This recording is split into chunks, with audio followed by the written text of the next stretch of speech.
For thousands of years, Aleppo, Syria nurtured a strong, vibrant Jewish community. Aleppo's great synagogue was a center of Jewish scholarship.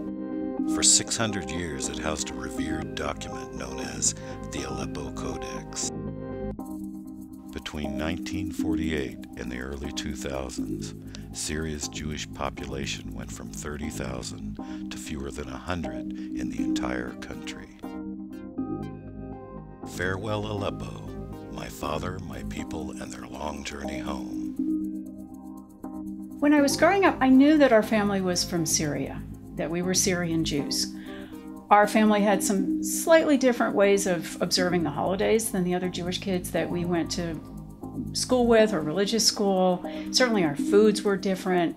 Around the house, my grandparents used Arabic expressions instead of Yiddish expressions like my other Jewish friends.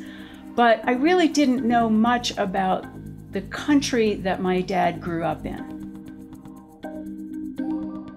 When he started telling me about his experiences leaving Syria, going to Shanghai, coming to the United States, I don't think he realized how dramatic those accomplishments were.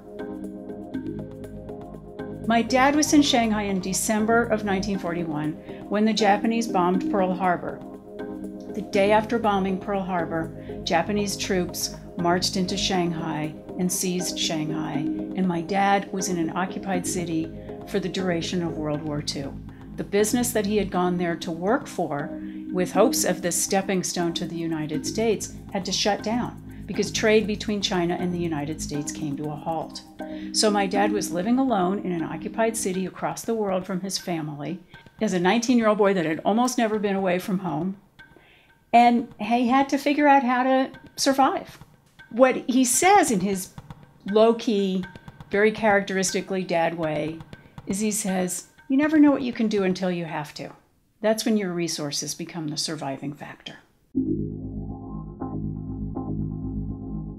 This isn't just my family's story. My dad's experiences are unique in their particular manifestations, but the things that my dad experienced and that my family experienced getting out of Syria are being played out in other variations all over the world right now. There are migrations of communities around the world that are leaving because of oppression, because of religious hatred, because of national hatreds, and the issues of relocation and having to reestablish themselves somewhere else and having to recognize how we're different from one another, but what we have in common.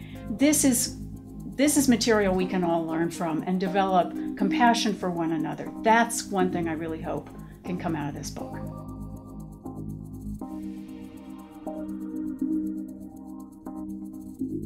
The idea of Jews, Christians, and Muslims living together in the Middle East is not a wild fantasy. It's not even ancient history.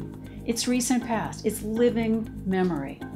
And it can be in our sense of what's possible for the future.